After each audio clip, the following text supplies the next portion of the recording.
Not all mages in Frieren are created equally. Some have powerful spells capable of taking down any opponent, and some leave a bit to be desired. But just how strong is each mage when compared to their peers? That's what we're figuring out today. Here's the basic criteria I used, and let's get into this. In last, we have a three-way tie. I'm not usually a fan of putting ties in these lists, but I feel like I have to in this case. Tone, Lange, and Bly are all mages we met during the first class mage exams, but we know almost nothing about any of them. They all failed during the second phase, and the spells we saw from them during the exam were fairly minimal, but they are still mages, so I can't exactly leave them off the list either, hence the three-way tie for last. If you want to get nitpicky, you could put Bly over Tone and Lange, as we at least saw him cast a fire spell, and we didn't see the other two cast any spells, period. But I don't think one instance of a single spell is really enough to determine the entire strength of a mage, so I'm lumping him in. Right above those three at 25 is Dunsta. Dunsta is in a very similar situation to the bottom three. In fact, his showing as a mage is pretty much identical to Bly's, so why is he a spot above his bald brother? Well, it's simply because he actually got through the second phase of the mage exam, which none of the bottom three did. Was this partially just luck? Yes. Yes, it was. But because he survived a bit longer, we got to see him in combat a bit more than those bottom three, specifically against Richter's clone. While he didn't outright beat the clone, he also didn't lose to it either, which is fairly notable as a number of better mages really struggled with these clones. Altogether, this lands him at 25th, which is still pretty bad all things considered. At 24th is Linny, the first of the 5 demons to appear on this list. I have very little doubt that Linny is the weakest demon we see. Really, it comes down to either her or Drought, and I'll tell you why I don't think it's Drought when we talk about him next. Here's the issue with Linny. She's just weak.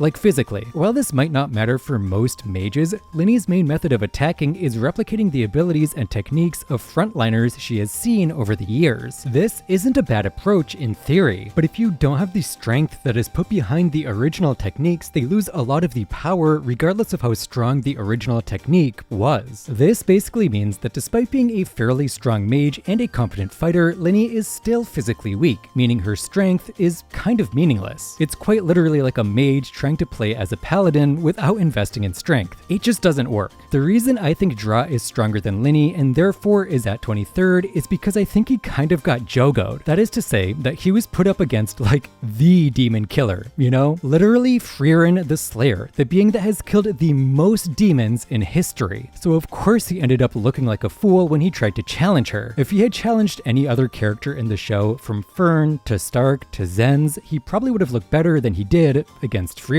So, with that bias taken into account, I think it's pretty fair to put him over Linny. I also think his piano wire magic was better suited for him than Linny's magic was for her, and he also seemed to have a better understanding of what made his magic good. That being said, I don't want to put him any higher than 23rd, as we don't have a lot of data on him, and I still think he's pretty weak, all things considered. Next, at 22, is Laufen. Despite how much I like Laufen from a character design standpoint, and how much I like her main spell Jeweler, we have to be honest, she kind of got carried. Being teamed with Denkin and Richter in the first phase of the mage exams gave her a pretty big advantage that allowed her to exceed more than I think she should have. That's not to say she was useless, as she did play a central part in their strategy thanks to Jeweler, her main spell, which allowed her to move extremely fast for a short period of time. This is a pretty decent spell, and she uses it fairly well, but that's not enough to save her from a low ranking, because when you look at what she actually did, it was really minimal compared to pretty much every other mage. At 21, we have Sharf. Sharf is another one of those mages we don't know a ton about, but at least in his case, we know what his main spell is. It's Jubilate, and it can basically turn flowers into steel blades and then allows Sharf to control them. This seems like a pretty strong spell, as it gives him a good AoE attack without any big restrictions, as he also knows the spell to summon a field of flowers, allowing him to use Jubilate pretty much anywhere he wants. With that said, I think it's clear that his biggest weak point is experience, as he lost to land pretty handedly in the first phase.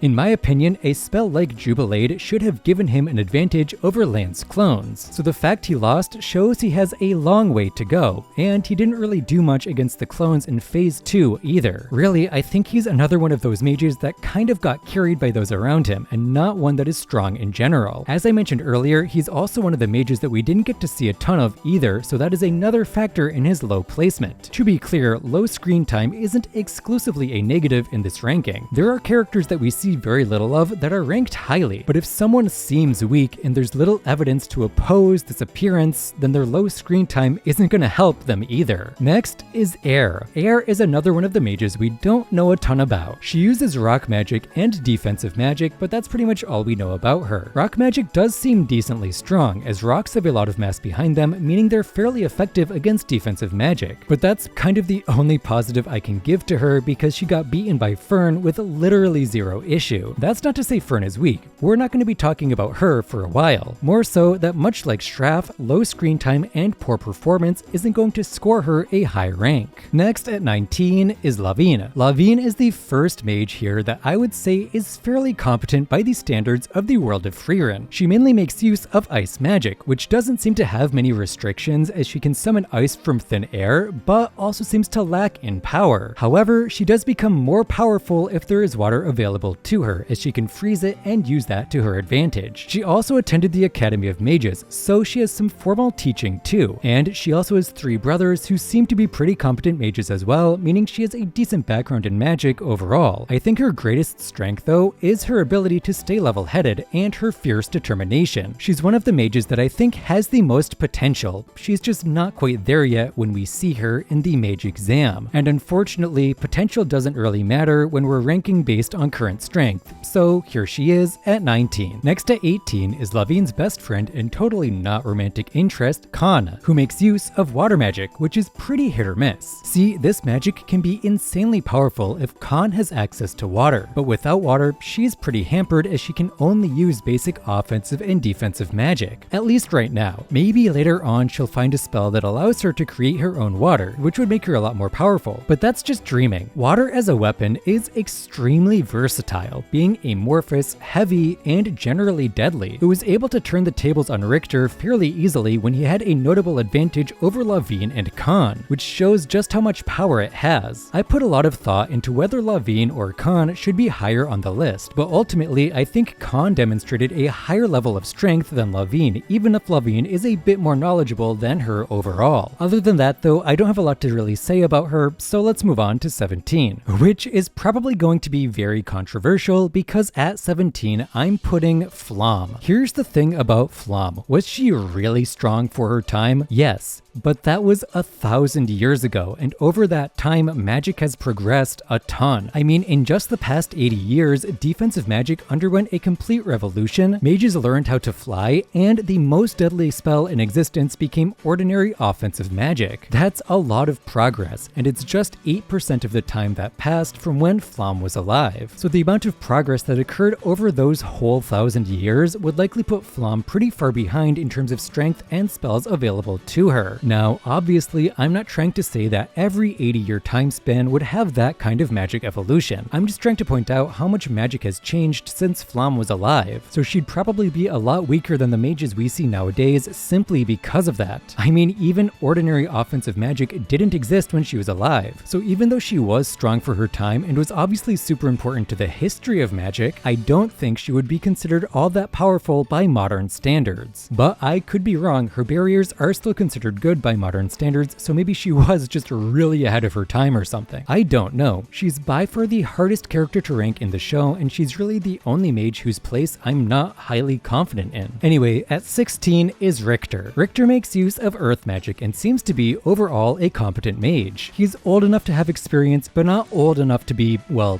old. He comes off as a ruthless fighter who is willing to kill to win in the first phase of the mage exams, which shows his determination, and his skill with earth magic also showcases his strength, as he had no problem moving enormous amounts of earth with just the touch of his hand. Earth magic in general seems to be fairly strong, as the mass and weight of earth means defensive magic is not very effective against it. It's kind of similar to the aforementioned rock magic, but because Richter's earth magic can be used with so much more volume, it is even more effective. This magic doesn't seem to be particularly draining from a mana point of view either, as he used it consistently with very little issue until he got washed out by Khan. Additionally, Richter also has skills as a staff repairman. This doesn't outright show magic strength, but it does show that he's knowledgeable on magic in general, which is important when it comes to being a strong mage. This is why I'm putting him a few spots over Khan despite his loss to her, as I believe his larger wealth of magical knowledge would allow him to have an easier time with more enemies than Khan on wood, if that makes sense. Next at 15, we have another demon, Lugner. Lugner makes use of blood magic, allowing him to manipulate his own blood, and let me tell you, this dude is packed with blood. As far as I'm aware, demons in Frieren don't have automatic healing abilities like demons in Demon Slayer or cursed spirits in Jujutsu Kaisen. Yet this dude can have gallons of blood outside his body like it's nothing. On a more serious note, Lugner is a very competent mage, and is the second strongest demon we see in the Graf Granite arc. His blood magic allowed him to hold his own against Fern for a good amount of time, and even allowed him to land a hit on her, although that was by surprise. Like all demons, if he was just a little bit less arrogant, I think he could be much higher up, but his pride cost him his life, so he's down here. Right above Lugner is Qual. Qual is another really hard one to rank. At the time he was alive, he was so strong that he caused a defensive magic revolution in order to counter his spell Zoltrak. That is quite a feat itself, but it also means that in the modern era, he's not all that strong. But that's not to say he's weak. As we saw, he figured out the weakness to defensive magic in like 5 seconds, so he's obviously a very capable and talented mage. But much like Flom, I have a hard time putting him higher because he's just so far behind modern day mages. He has no defensive magic that we know of, and he got one shot by his own spell. So despite his past accomplishments, he sits at 14th. At 13th, we have Edel. Edel is another one that might seem to have a weird placement, but hear me out. She just has aura. I don't know how to explain it, but the way she talked about magic and about the Sen's clone just made me feel like she had enormous knowledge on magic. She feels like the one character who would have gotten the first class mage rank had she gotten past the second stage. Maybe I'm just getting fooled by her confidence, but she basically carried Dunst and Bly through both the first and second stages, so I think that speaks to her strength. Had the Spiegel been hypnotizable, I think she would have made first class mage without a doubt, so I'm putting her right below the first class mages, which means it's time to get into the top tier of mages. Everyone from here on out is extremely powerful and extremely adept, making them all really hard to rank. But we have to start with another tie between Jeannot and Falche. Technically, I could have put these two all the way at the bottom with the other mages we know nothing about, as we really know nothing about their abilities either. But doing that just didn't feel right to me. They're both first class mages, so they're obviously very strong, we just don't know how they're strong. As such, I'm putting them at the bottom of the first class mage section, as they're probably stronger than everyone who isn't a first class mage, with one obvious exception, but I don't want to put them over other first class mages without having more information on them. So with that established, let's move to the first class mage we have information on at 11, which is Methode. Methode is a bit like Jeannot and Falche, as we don't really know that much about her. We know she's able to use both goddess magic and human magic, which is a pretty rare trait among mages, and she seems to be a pretty well-rounded mage overall, as she also has access to restraint magic, reflection magic, and hypnosis magic. As far as we can tell, she doesn't seem to have a specialization, but that's part of what makes her so well-rounded. But as I just said, we don't know a ton about Methode, so it's hard for me to justify putting her over other mages we have seen a lot of, which is basically the rest of this list. Rounding out the top 10, we have Fern. Fern is another one that's a bit hard to rank. From a combat point of view, she only uses basic offensive magic. As we've seen in the show, this is more than enough to carry her to victory in almost every situation. But the thing is, compared to some of the other spells and abilities the other first class mages have, it just leaves a little bit to be desired. Think about her Zoltrak compared to abilities like Ubel's, Lan's, or Zenz's. All three of these people are probably highly competent with standard magic, and they also have spells that are more personalized for them and work to their own advantages, which is something Fern is lacking at this point in the story. Obviously, she kind of makes up for this with the high output she can sustain, but I don't know if that's really enough to close the gap between her and the other first class mages, you know? One central piece of Frieren's magic system is the power of visualization. If you cannot visualize something happening with a spell, it won't happen. And this means, in Fern's case without specialization, she will be at a bit of a disadvantage against anyone who can use defensive magic, as it's likely really hard to visualize ordinary offensive magic getting through defensive magic that was made to stop that magic. Maybe further down the road she'll decide to specialize, but we're not at that point now, so I'm gonna put her at 10th. At 9th, we have Aura, our final demon on this list. Aura is one of the Demon King's Sages of Destruction and is at least 500 years old and served as the major antagonist of the Graf Granite arc in Season 1. She is also kind of weird to rank.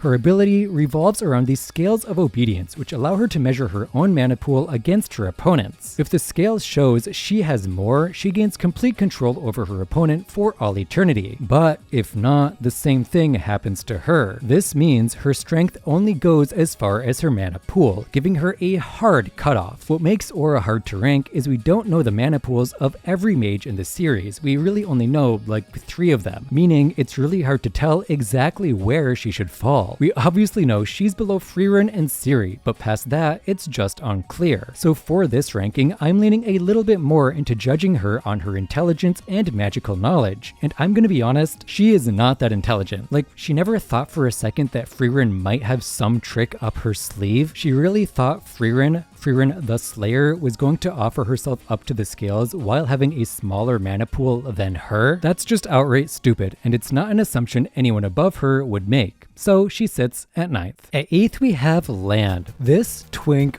rules. Land makes use of a cloning spell that allows him to clone himself. Surprising, I know. What's interesting about this cloning spell is it allows Land to make clones of his clones. As the entire time he was in the mage exams, it was actually just his clone and the clones of that clone. This obviously shows Land's proficiency with magic, but I think it also shows his one flaw. He's kind of lazy. Not outright lazy, but let's be honest. Did he ever do anything with urgency in the exam? I felt like he was somewhat uninvested for a lot of it. This isn't outright bad, but I think his lack of apparent motivation is a pretty negative trait for mages in general, and especially first-class mages. That being said, it's a pretty small drawback all things considered, and I think his skill and knowledge as a mage far outweighs this small flaw. The other aspect holding him back a bit is that he seems to lack offensive abilities. Again, this isn't the end of the world, but a lot of people above him are really well-rounded mages, and I think he just comes up a little bit short of them as a whole. At 7, we have Warbel. Warbel is one of the mages I was talking about. Growing up in the northern region, Warbel has a ton of combat experience as a member of the Northern Magic Corps, eventually even rising to the rank of captain. It's hard to know exactly how impressive that rank is, but it doesn't really matter as we see plenty of impressive magic from him in the first-class mage arc. He mostly uses the binding spell Sorganil, which restrains anyone the user has fully in their vision. This is a great spell against the majority of opponents as it completely incapacitates them. Part of what makes Warbel strong as a mage is that he has no formal attachment to magic. He just sees it as a tool for killing. This kind of cold relationship to magic means he's a pretty no-nonsense fighter, and that's exactly what we see from him in the show, and it was also a big part of why he was passed by Ciri. Could you imagine if there was a mage with Sorganil and some sort of cutting spell? That would be crazy overpowered. Oh, what? At 6 is Ubel. To be honest, I didn't want to put Ubel this high up as I don't think she's all that strong as a mage. Her main spell has some pretty obvious counters as it's really ineffective against defensive magic, but the combination of her real Sidon with Sorganil is just too powerful to ignore. In theory, it lets her kill almost any opponent she lays her eyes on as long as she lays her eyes on them fully. This is especially dangerous in Ubel's hands as we know she doesn't really have an issue with killing people. The main thing keeping Ubel out of the top 5 is her general lack of experience. She seems to be taken off guard by magic a number of times throughout the series, which makes her seem either unexperienced or just careless, both of which make sense for her character, but both of which are weaknesses. Much like Lavigne way back at the beginning of the video, I think she could be a much stronger mage once she gains more experience, but for now I'm putting her at a very respectable 6th, which means in 5th we have our final new first-class mage, that being Denkin. In some ways, Denkin is almost the opposite of Ubel. What makes him strong is his long history with magic. Denkin spent his life working his way up the ranks of the Imperial Mages, which implies that he spent the vast majority of his pretty long life around magic, and that experience is shown to us during the mage exam. He demonstrates a high understanding of magic at a fundamental level, and is great at understanding the power dynamics that exist within the system. He's also one of the only mages we see use a wide variety of spells, once again proving his expertise with his craft. What's most impressive about Denkin though, at least to me, is just how tenacious he is. This dude was ready to throw hands for a still in the first phase of the mage exams. I don't think we saw a single other mage show that level of determination, and it was that same determination that got him through the 3rd phase when he was judged by Ciri. This combination of experience, expertise, and determination makes him a serious threat as a mage, and makes me believe he's the strongest of the new first-class mages. At 4th, we have have Sen's. What that hairdo? Seriously though, is this placement a surprise to anyone after what we saw her clone do? This girl is a serious threat and is seriously strong. We don't actually know any of the spells that Sen's uses, we just know that she has enchanted her hair up the wazoo. She was seen as an insurmountable opponent to pretty much everyone in the first class mage exam except Ubel, who had a good matchup into her. I think that's part of what makes her so strong. Unless someone has a good spell to deal with hair, she's just so powerful. Having long-ranged attacks with high output, unique movement capabilities, and good defenses, she's really well-rounded at a really high level. This is the standard of a fully fledged first-class mage, and there's only a handful of mages that could be considered stronger than her in the show, so I guess it's a good thing she's a pacifist. Unlike our person at 3,